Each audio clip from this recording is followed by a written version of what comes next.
Bienvenue à cette présentation qui fait la lumière sur le sanctuaire hébreu. Cette dernière partie est un complément d'information afin d'expliquer la relation qu'il existe entre la purification du sanctuaire et le jugement dernier.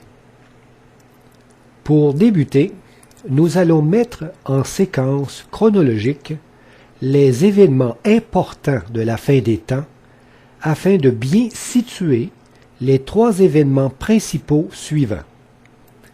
Premièrement, la période de la purification du sanctuaire. Deuxièmement, la période du millénium. Et troisièmement, la période de la seconde mort.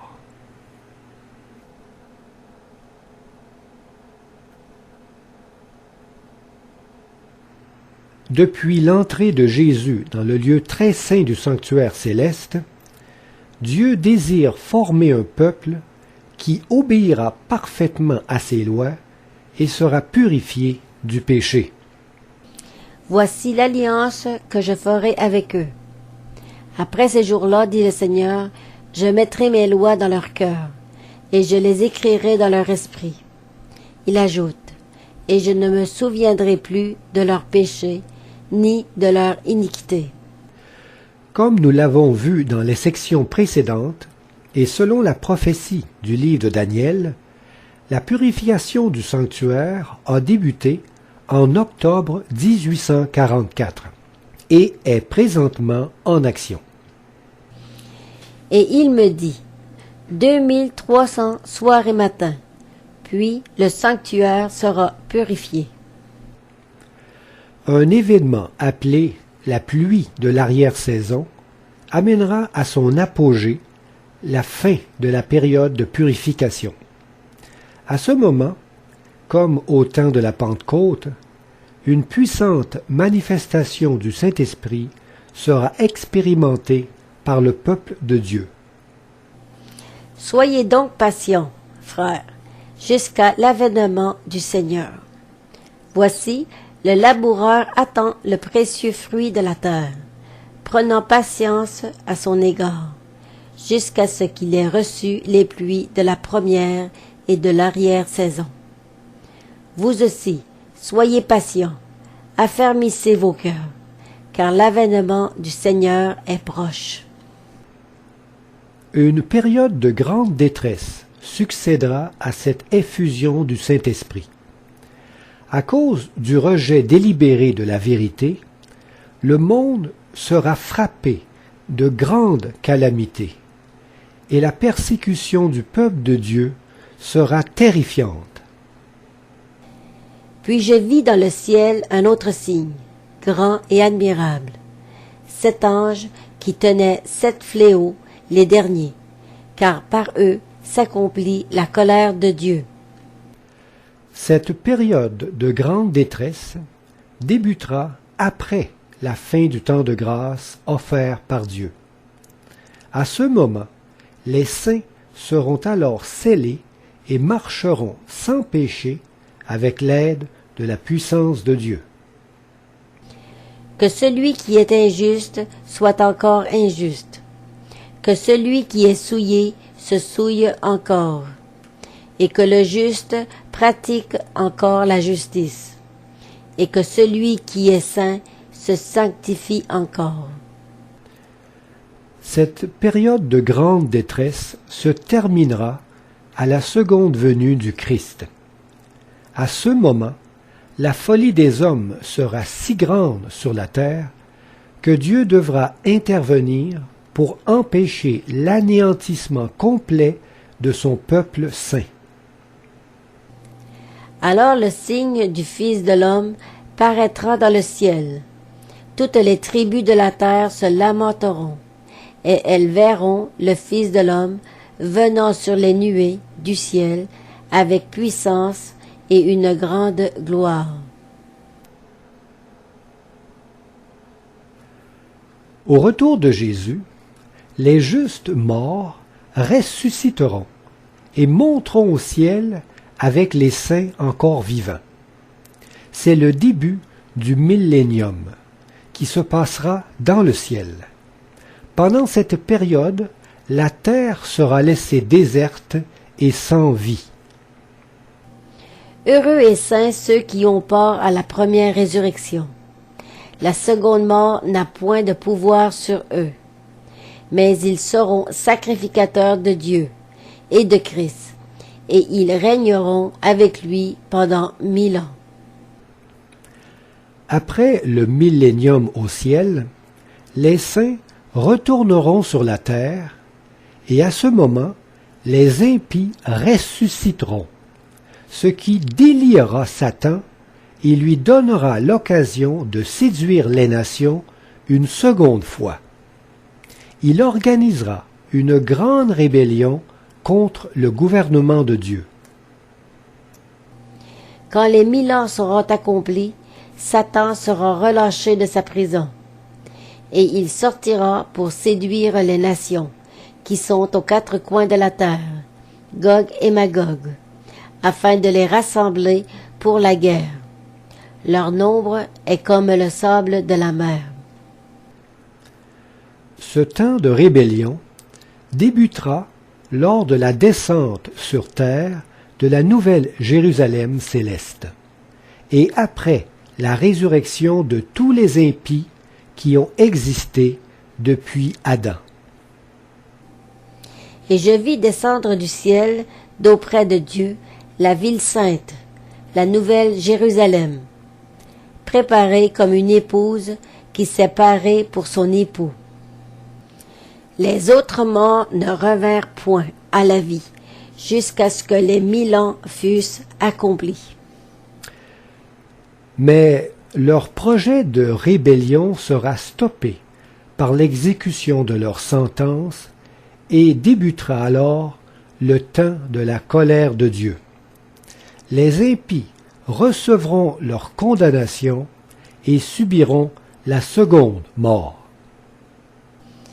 Mais pour les lâches, les incrédules, les abominables, les meurtriers, les impudiques, les enchanteurs, les idolâtres et tous les menteurs, leur part sera dans l'étang ardent de feu et de soufre, ce qui est la seconde mort. Cette période de la seconde mort débutera lors de l'assaut des impies contre la ville sainte. Et ils montèrent sur la surface de la terre, et ils investirent le camp des saints et la ville bien-aimée. Mais un feu descendit du ciel et les dévora. Après l'événement de la seconde mort, Dieu purifiera par le feu toute présence du péché, et il effacera tout le mal de notre mémoire. Car je vais créer de nouveaux cieux et une nouvelle terre. On ne se rappellera plus les choses passées. Elles ne reviendront plus à l'esprit.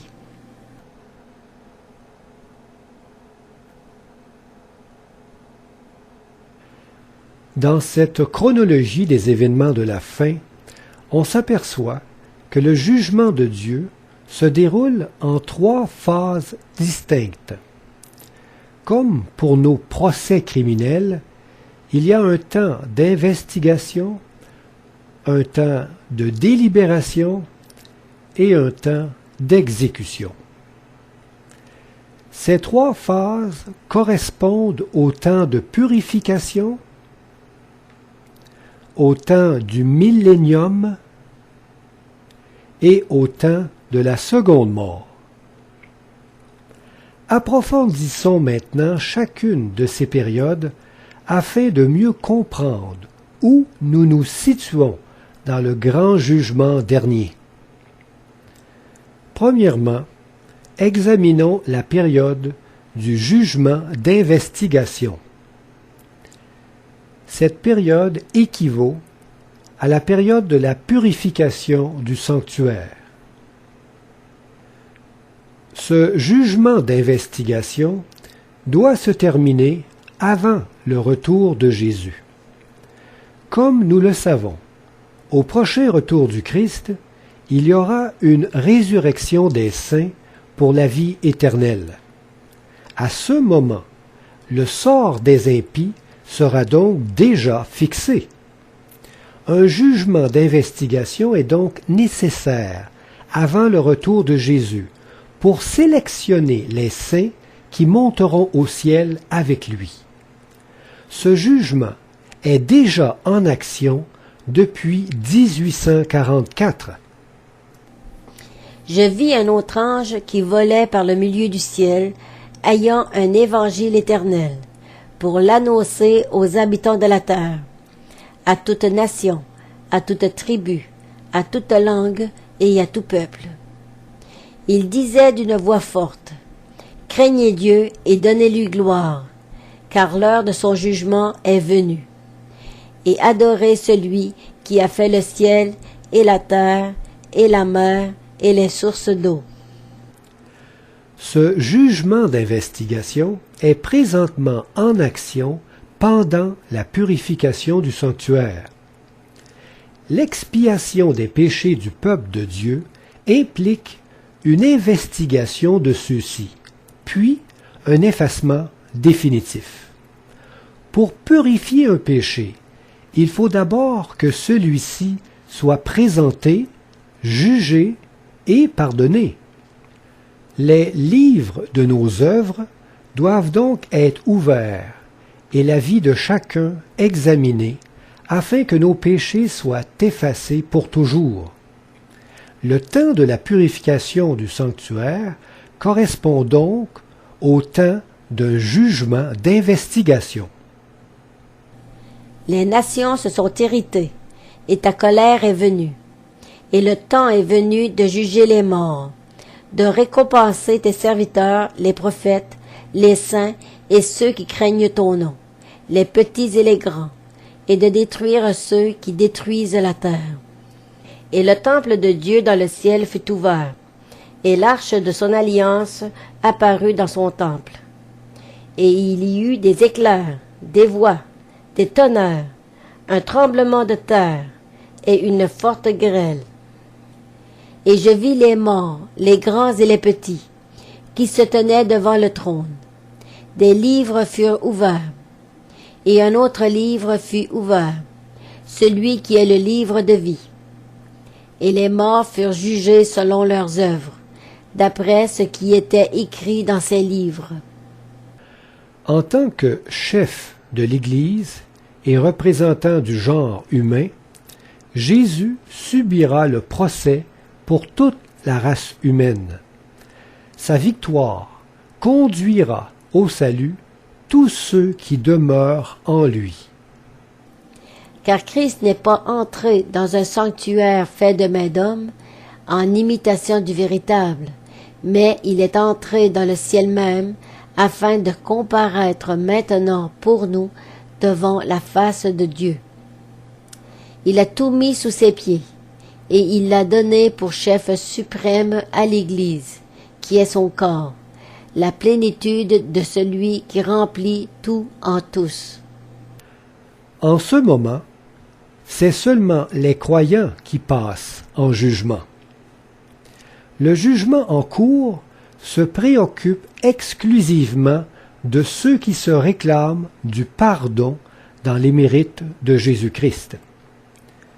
Comme la purification du sanctuaire terrestre n'intéressait que le peuple d'Israël, la purification du sanctuaire céleste ne concerne que les croyants qui se réclament du droit de la vie éternelle.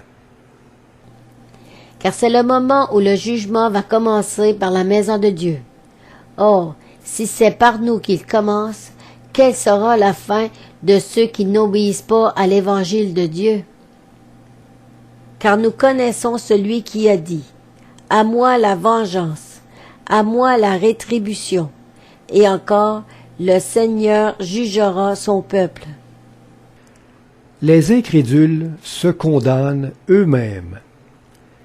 Ayant rejeté le don gratuit de la vie éternelle, ils n'ont pas de raison d'être présents au jugement d'investigation. Celui qui croit en lui n'est point jugé, mais celui qui ne croit pas est déjà jugé, parce qu'il n'a pas cru au nom du Fils unique de Dieu.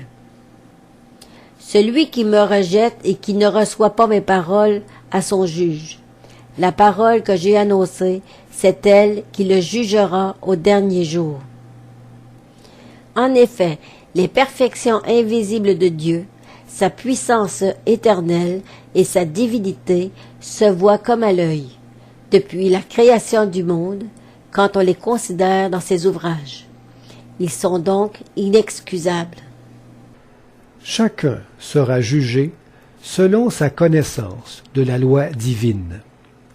La loi divine sera la base du jugement.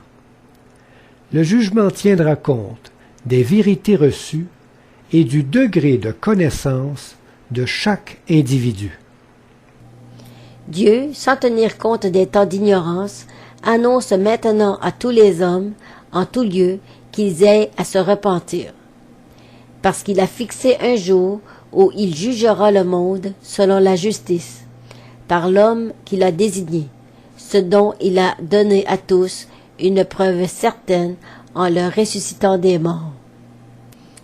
Mais celui qui, ne l'ayant pas connu, a fait des choses dignes de châtiment, sera battu de peu de coups. On demandera beaucoup à qui l'on a beaucoup donné, et on exigera davantage de celui à qui l'on a beaucoup confié.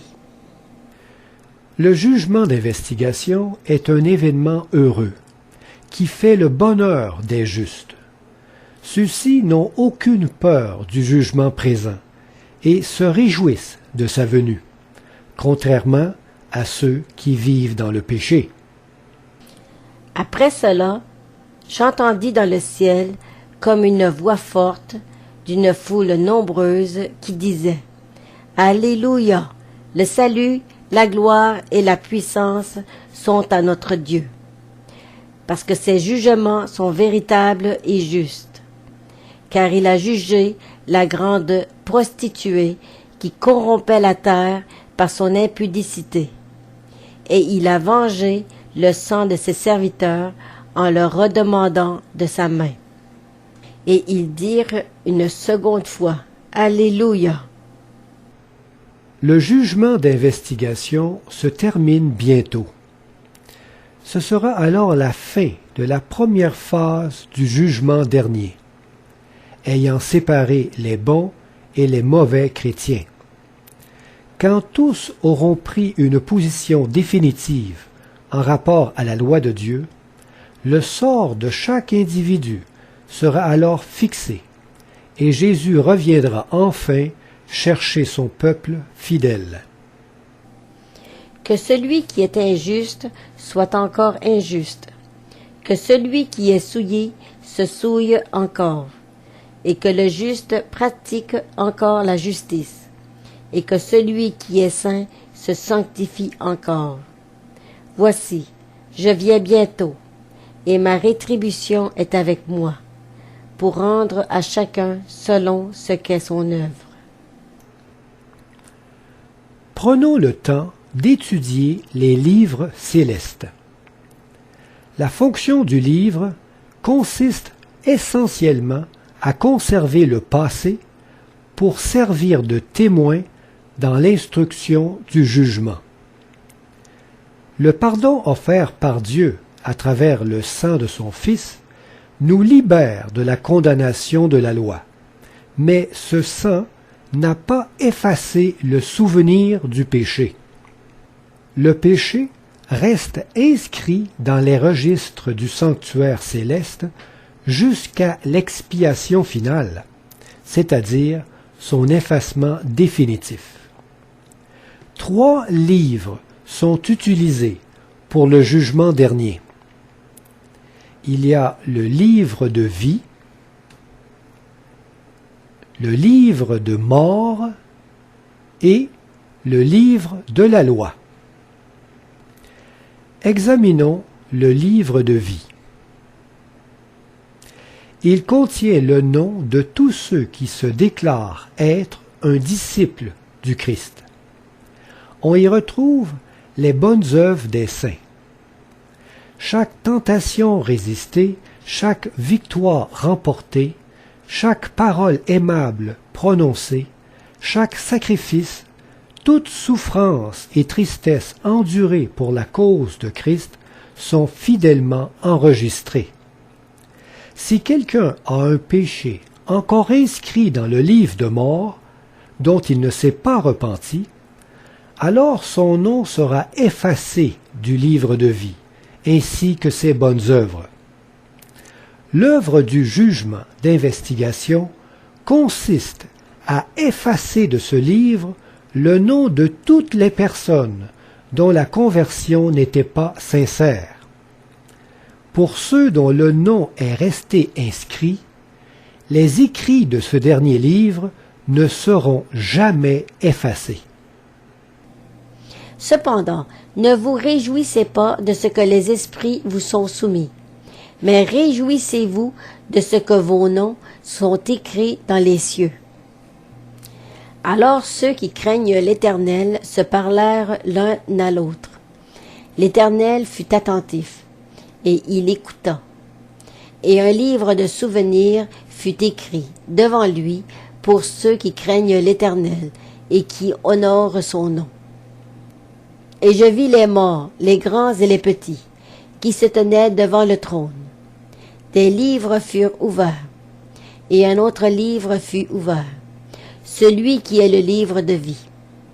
Et les morts furent jugés selon leurs œuvres, d'après ce qui était écrit dans ces livres. Celui qui vaincra sera revêtu ainsi de vêtements blancs. Je n'effacerai point son nom du livre de vie, et je confesserai son nom devant mon Père et devant ses anges. Examinons maintenant le livre de mort. Il contient le nom et toutes les mauvaises actions des perdus. Au jour du jugement d'investigation, tous ceux qui se sont repentis de leurs péchés et qui ont réclamé le sang de Christ comme sacrifice expiatoire auront le mot « pardonné » inscrit à côté de leur nom et leurs péchés seront effacés du livre de mort. Lors du jugement de délibération au temps du millénium, quand la mesure de châtiment réservée à chaque impénitent sera évaluée, elle sera inscrite en face de leur nom dans le livre de mort. Et Josué vainquit Amalek et son peuple au tranchant de l'épée. L'Éternel dit à Moïse, « Écris cela dans le livre, pour que le souvenir s'en conserve, et déclare à Josué que j'effacerai la mémoire d'Amalek de dessous les cieux. Si le juste se détourne de sa justice et commet l'iniquité, s'il imite toutes les abominations du méchant, vivra-t-il? Toute sa justice sera oubliée, parce qu'il s'est livré à l'iniquité et au péché. À cause de cela, il mourra. » Examinons maintenant le livre de la loi.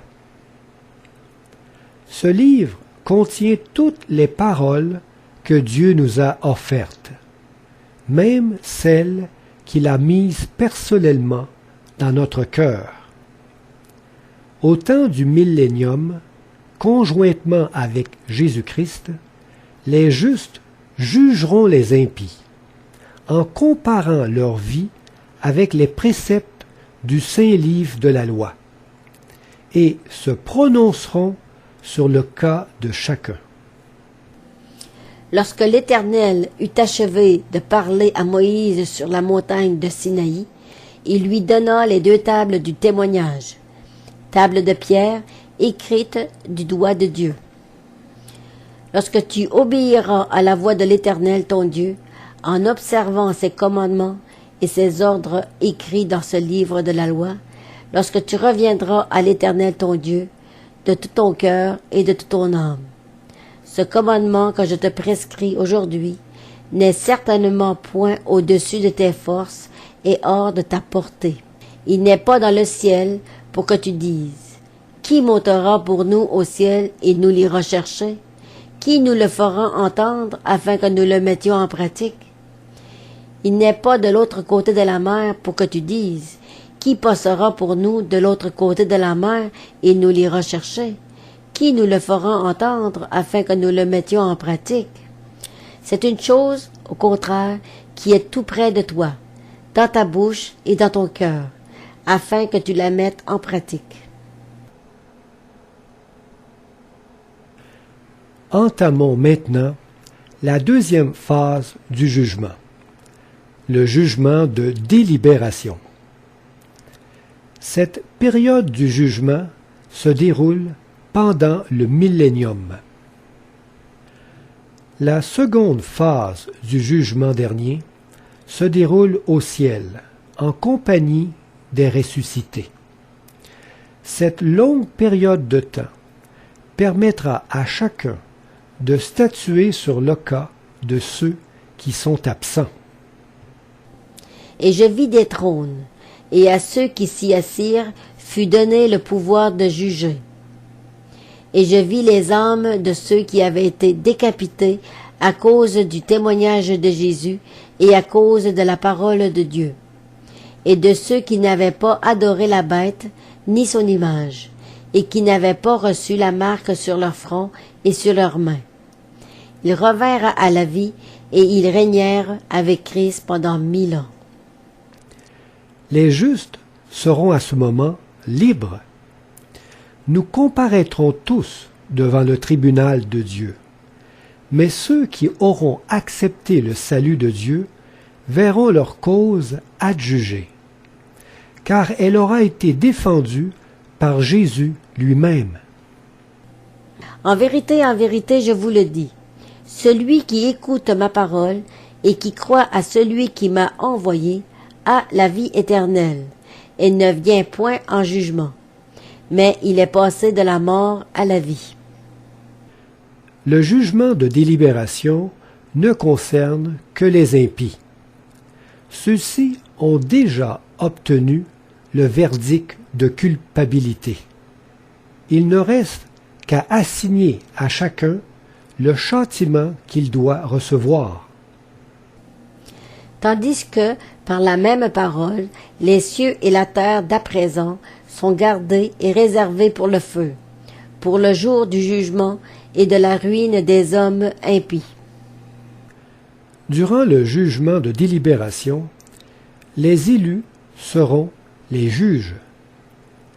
Le peuple de Dieu examinera lui-même le cas de chaque incrédule, ses responsabilités, son degré de culpabilité, selon ses pensées, ses paroles et ses actes. Toutes les douleurs endurées seront déchargées sur leurs propriétaires. Toutes les causes seront alors comprises et acceptées. Ne savez-vous pas que les saints jugeront le monde? Et si c'est par vous que le monde est jugé, êtes-vous indigne de rendre les moindres jugements? C'est pourquoi je dispose du royaume en votre faveur, comme mon Père en a disposé en ma faveur, afin que vous mangiez et buviez à ma table dans mon royaume, et que vous soyez assis sur des trônes pour juger les 12 tribus d'Israël. Examinons maintenant la troisième phase du jugement dernier, le jugement d'exécution. Cette période du jugement se déroule pendant l'accomplissement de la seconde mort. À la fin des 1000 ans, la ville céleste, logeant toutes les élus, descendra sur la terre. À ce moment, les impies ressusciteront pour prendre connaissance du verdict de culpabilité pesant sur eux. Chacun recevra sa punition. C'est l'exécution de la sentence de mort à différents niveaux de souffrance selon leur niveau de culpabilité. Ne vous étonnez pas de cela, car l'heure vient où tous ceux qui sont dans les sépulcres entendront sa voix et en sortiront. Ceux qui auront fait le bien ressusciteront pour la vie, mais ceux qui auront fait le mal ressusciteront pour le jugement. La mer rendit les morts qui étaient en elle. La mort et le séjour des morts rendirent les morts qui étaient en eux. Et chacun fut jugé selon ses œuvres. Et la mort et le séjour des morts furent jetés dans l'étang de feu. C'est la seconde mort, l'étang de feu. Quiconque ne fut pas trouvé écrit dans le livre de vie fut jeté dans l'étang de feu.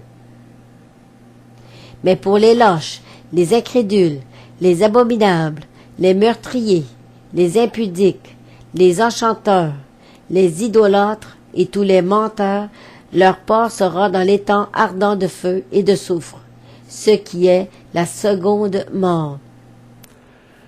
Le jugement d'exécution anéantira tous les impies.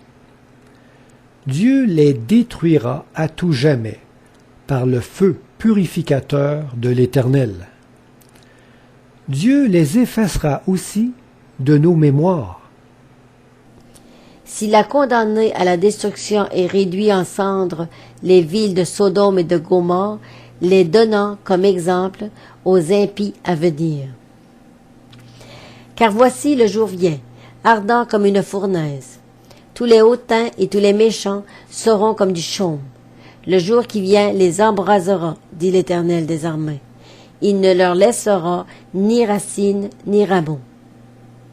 Et vous foulerez les méchants, car ils seront comme de la cendre sous la plante de vos pieds, au jour que je prépare, dit l'Éternel des armées.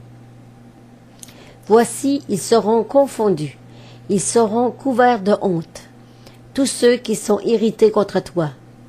Ils seront réduits à rien, ils périront, ceux qui disputent contre toi. Tu les chercheras et ne les trouveras plus, ceux qui te suscitaient querelle. Ils seront réduits à rien, réduits au néant, ceux qui te faisaient la guerre. Satan sera lui aussi détruit par le feu purificateur de l'Éternel. Dieu éliminera ainsi le mal de tout l'univers, et il ne reviendra plus à tout jamais. Par la multitude de tes iniquités, par l'injustice de ton commerce, tu as profané tes sanctuaires. Je fais sortir du milieu de toi un feu qui te dévore. Je te réduis en cendres sur la terre, aux yeux de tous ceux qui te regardent. Tous ceux qui te connaissent parmi les peuples sont dans la stupeur à cause de toi. Tu es réduit au néant, tu ne seras plus à jamais. Après le jugement d'exécution, la terre sera entièrement restaurée. Dieu fera de nouveaux cieux et une nouvelle terre, et le trône de Dieu y aura sa demeure. Puis je vis un nouveau ciel et une nouvelle terre, car le premier ciel et la première terre avaient disparu, et la mer n'était plus. Et j'entendis du trône une forte voix qui disait, « Voici le tabernacle de Dieu avec les hommes. Il habitera avec eux, et ils seront son peuple, et Dieu lui-même sera avec eux. Il essuiera toute larme de leurs yeux, et la mort ne sera plus. Et il n'y aura plus ni deuil, ni cri, ni douleur, car les premières choses ont disparu. » Et celui qui était assis sur le trône dit, « Voici, je fais toutes choses nouvelles. » Et il dit, « Écris, car ces paroles sont certaines et véritables. Car je vais créer de nouveaux cieux et une nouvelle terre. On ne se rappellera plus les choses passées. Elles ne reviendront plus à l'esprit. Je ferai de Jérusalem mon allégresse, et de mon peuple ma joie. On n'y entendra plus le bruit des pleurs et le bruit des cris. Ils bâtiront des maisons et les habiteront. Ils planteront des vignes et en mangeront le fruit. Le loup et l'agneau paîtront ensemble. Le lion, comme le bœuf, mangera de la paille, et le serpent aura la poussière pour nourriture. Il ne se fera ni tort, ni dommage sur toute ma montagne sainte, dit l'Éternel.